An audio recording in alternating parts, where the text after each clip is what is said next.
service's recovery goal for the Rockies is only 30 to 450 wolves. The states are moving toward reducing the population, and they are allowed to kill all but 100 to 150 wolves in 3 states.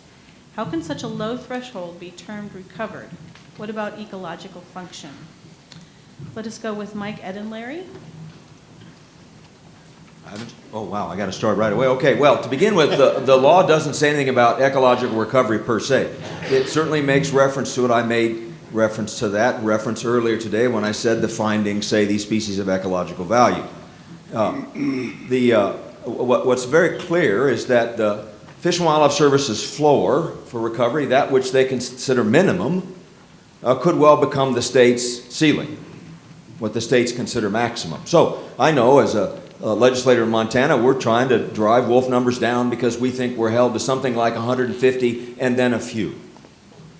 And they say, well, that's what the federal recovery objectives said were sufficient. 3 times 150 or 3 times 100 or 300 equitably distributed or 450. It's somewhere in there. It shifted around a bit. Ed can speak to that shifting landscape. Some of the shifts made sense.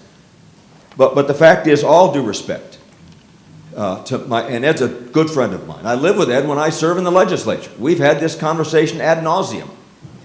The recovery plan for the Northern Rocky Mountains was never properly subjected to sufficient scientific peer review. It was written in the late 80s. It was updated in the 90s with a question that went out to several of us. Ed said, what do you think is viable? Is 300 wolves in the Northern Rocky Mountains viable? And some of us said, sure, it's viable, but that's really not the question. The question is, what is recovery? To give you a sense of how inadequate that recovery plan was, understand it was actually finally affected by the United States Senate attaching to a defense budget bill a rider that allowed delisting to go forward. And the last time, and if that's not enough, they said we're going to shield that decision from further judicial review. So one of the most dysfunctional bodies these days, that being the U.S. Senate, finally said enough with the service being told by the court to go back and do it again. We're going to step in and we're going to effect delisting by attaching it as a rider to a defense budget bill. I don't think if you set out right now to build a recovery plan for the Northern Rocky Mountains, you would necessarily conclude that 3 times 150 is sufficient. Maybe sufficient for viability, but we know that there's another component to recovery, and that is geography. The spatial distribution of the species in question matters. And 3 times 150 may not have provided sufficient geographic distribution. I went over my time. We're waving the surrender flag out here. All right, Ed. Recovery in the Northern Rocky Mountains, I think if you take the perspective of viable population is recovery, then the recovery goal is actually a population of at least 100 wolves and at least 10 breeding pair in each of a 3-part metapopulation for at least 3 consecutive years that is connected to this larger population of Canada. So simplifying the recovery goal makes it seem lower than it really is. But a population of that size is viable, especially when it's connected to 60,000 wolves in Canada. So the recovery goal, it's not about the population viability. The question is population viability equate to recovery? And a lawyer's going to have to figure that one out because I don't know the answer to that. I think when Mike and I talk about this kind of stuff, you have to realize it makes a lot more sense when there's been a lot of alcohol involved. And I think we agree a lot more when we actually do that. I think in terms of a dysfunctional system, I think the House of Representatives is actually much more dysfunctional than the Senate.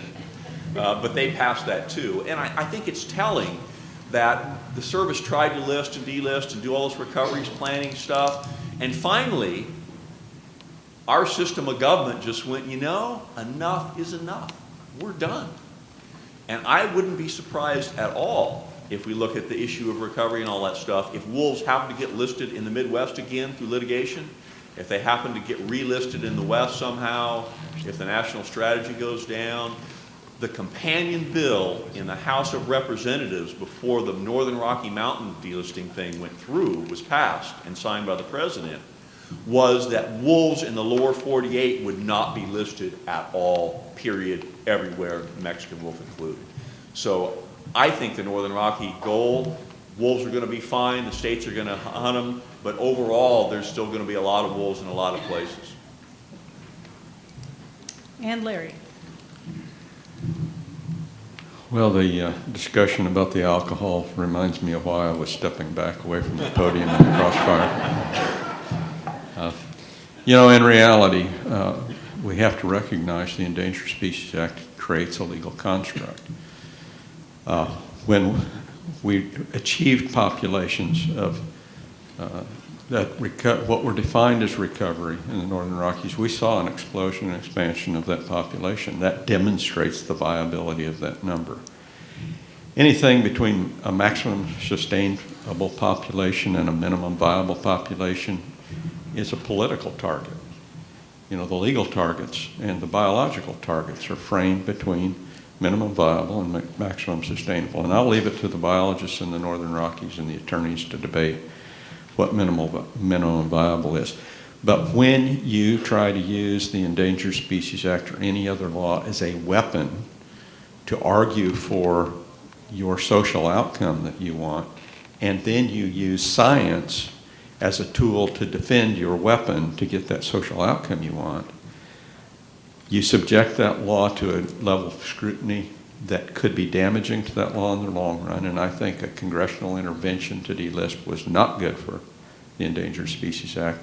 And you also subject that science to the potential, I will use the term bastardization of science, to a social need as opposed to a biological need, and that poses great risk to the respect for science.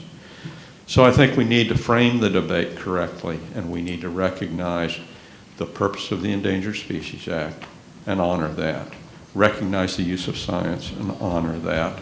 And then be willing to fight for our social outcomes in an appropriate theater and in an appropriate way.